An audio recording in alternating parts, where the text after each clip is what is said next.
ആറന്മുള പാർത്ഥസാരഥിക്ക് ഓണസദ്യ ഒരുക്കാനായി റാന്നി കാട്ടൂർ മഹാവിഷ്ണു ക്ഷേത്രത്തിൽ ഒരുക്കങ്ങൾ ആരംഭിച്ചു.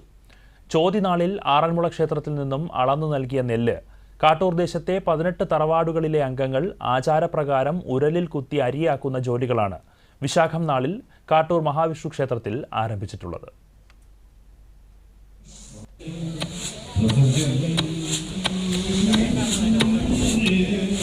സദ്യ കഴിക്കാറുണ്ട്.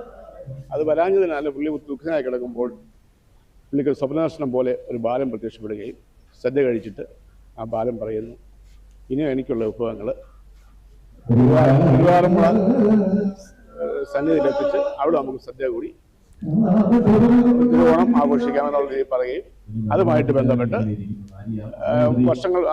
പിന്നുള്ള വർഷങ്ങൾ തോറും ഈ കാട്ടൂരിൽ നിന്ന് 18 വീട്ടുകാരും ഭട്ടതിരിയും കൂടി ഓണ വിഭവങ്ങളുമായി അതുപോലെ കിടാവിളക്കുമായി ഈ ക്ഷേത്രത്തിൽ കൊള്ളുന്ന വിളക്കിന് കിടാവിളക്കുമായി തിരുവാറന്മുളയ്ക്ക് അന്ന് കെട്ടുവള്ളം മാതിരിയുള്ള വള്ളമേ ഉള്ളായിരുന്നു.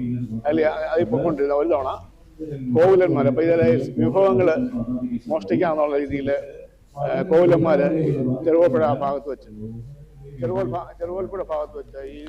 തിരുവോണപ്പുലരിയിൽ ഈ അരിയും കാട്ടൂർ ക്ഷേത്രത്തിൽ ഉൽപ്പന്ന പിരിവിലൂടെ സമാഹരിക്കുന്ന വിഭവങ്ങളും കാട്ടൂർ ഭട്ടതിരിയുടെ നേതൃത്വത്തിൽ തിരുവോണത്തോണിയിൽ ആഘോഷമായി ആറന്മുളയിലെത്തി.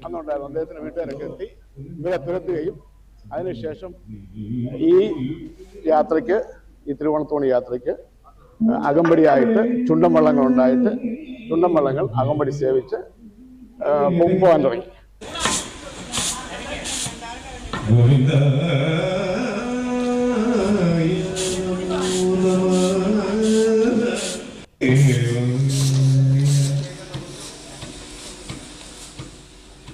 നമഃ